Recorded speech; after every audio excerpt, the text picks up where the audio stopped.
settimana di lavoro dopo queste due sconfitte.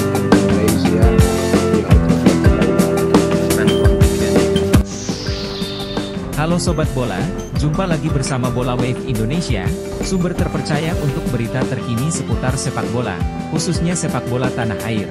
Mohon untuk tidak lupa subscribe, tonton hingga selesai, like dan komen, dan tetap terhubung dengan informasi bola yang tak kalah seru di episode-episode selanjutnya.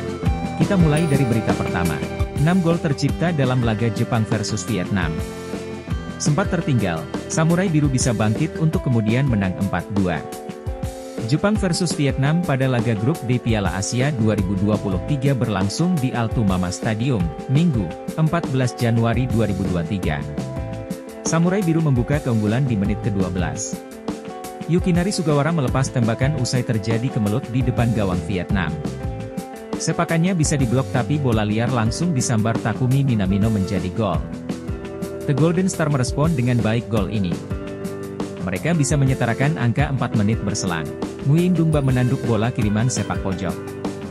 Bola meluncur ke pojok kiri gawang Jepang tanpa bisa dijangkau Zion Suzuki. Vietnam bisa berbalik memimpin di menit ke-33. Tandukan Bui Hoang Viet An menyambut tendangan bebas bisa ditepis Suzuki, bola muntah bisa disambar PHM Tuan Hai menjadi gol. Tertinggal, Jepang tetap tenang saat menguasai bola. Kesabaran Jepang dalam membangun serangan berbuah gol penyama kedudukan di menit ke-45. Umpan Wataru Endo menemukan Minamino yang tak terkawal. Minamino melepas sepakan mendatar terukur ke pojok kiri gawang Vietnam. Menjelang jeda, Jepang mengembalikan keunggulan dari aksi Keito Nakamura. Menusuk dari sisi kiri, ia melepas sepakan melengkung yang tak kuasa dibendung Philip Nguyen di menit ke-45. Skor 3-2 untuk Jepang mengakhiri babak pertama. Selepas jeda, Jepang masih menguasai laga. Namun, serangan mereka tak setajam di babak pertama. Pasukan Hajime Moriyasu baru bisa menambah keunggulan di menit ke-85. Ayase Ueda melepas tembakan yang mengenai bek Vietnam. Philip Nguyen terkecoh akibat hal ini. Jepang menutup 90 menit dengan kemenangan 4-2. Hasil ini membawa mereka ke puncak klasemen grup D dengan 3 poin. Gelandang timnas Indonesia Ivar Jenner optimistis skuad Garuda mampu mendapatkan kemenangan dalam laga perdana grup D Piala Asia 2023 di Stadion Ahmad bin Ali, Senin 15 Januari malam waktu Indonesia Barat. Timnas senior di atas kertas akan kesulitan menghadapi Irak. Berkaca dari pertemuan kedua tim di kualifikasi Piala Dunia 2026 zona Asia pada November lalu. Kami kalah 1-5. Saat itu saya cedera, dan tidak bisa bermain. Saya rasa saat itu tim sedang dalam kondisi tidak terbaiknya, dan saya kira kami bisa tampil lebih baik dalam 2 hari ini. Kami bisa menang, jadi lihat saja, tegas Jenner dikutip laman kantor berita Antara. Shane Patinama akan kembali bergabung dengan skuad timnas Indonesia. Asisten pelatih timnas Indonesia, Nova Arianto, mengatakan bahwa Shane Patinama sedang dalam perjalanan dari Belanda ke Qatar. Dijadwalkan, pemain berusia 26 tahun itu akan tiba di Qatar pada Minggu, 14 Januari 2026. Sebelumnya, Shane Patinama sudah bergabung bersama timnas Indonesia sejak menjalani pemusatan latihan, TC, di Turki pada 21 Desember 2023.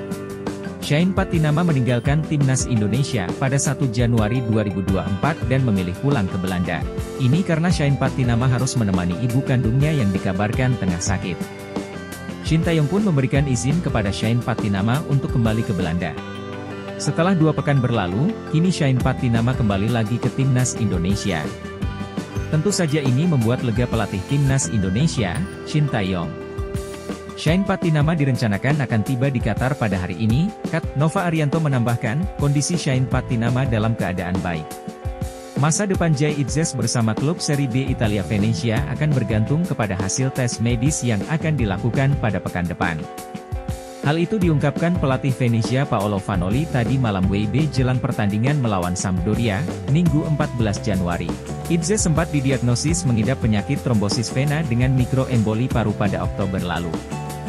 Kondisi pemain yang belum lama ini menyandang status warga negara Indonesia, WNI, tersebut makin membaik. Staf medis Venezia bakal melakukan pemeriksaan terakhir terkait perkembangan kondisi Itzes. Sejumlah tes akan dilakukan dalam beberapa pekan ke depan. Dr. Tim Filippo Vittadini menyebutkan, kasus Itzes cukup pelik bagi klub. Pekan depan kami akan melakukan beberapa tes akhir yang dapat memberitahu kami apakah pemain tersebut dapat kembali ke tim dalam beberapa minggu ke depan seperti yang kami harapkan.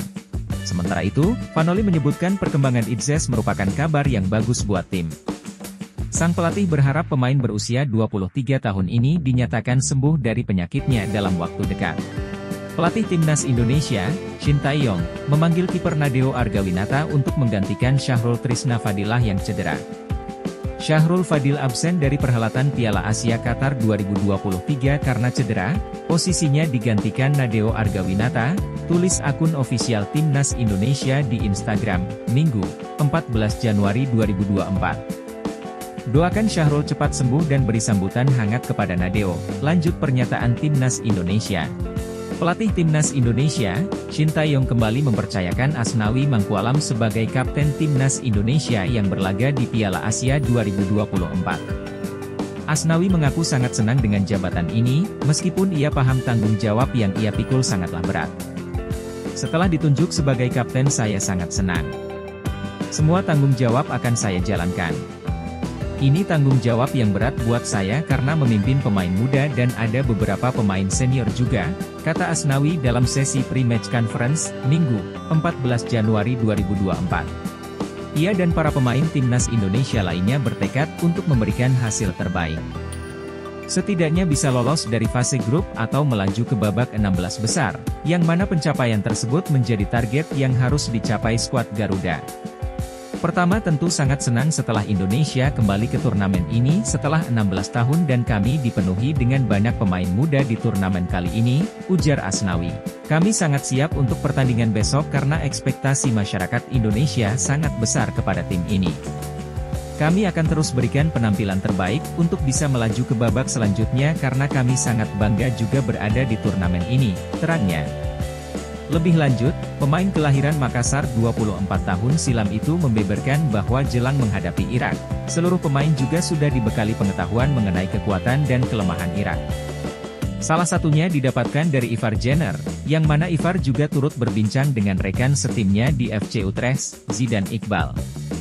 Ya, kalau ditanya soal Ivar berikan pendapat seperti itu, ya kita juga di dalam tim sudah meeting dengan melihat video-video untuk analisis kekuatan Irak dan semuanya yang disampaikan Ivar kepada kami bahas di meeting bersama tim pelatih dan teman-teman semua, pungkasnya. Hasil pertandingan hari Minggu tanggal 14 Januari 2024, Timnas Uzbekistan bermain draw 0-0 dengan Timnas Suriah. Timnas Jepang mengalahkan wakil Asia Tenggara Vietnam dengan skor 4-2, dan pertandingan akhir tanggal 14 Januari 2024, Uni Emirat Arab mengalahkan Hong Kong dengan skor 3-1.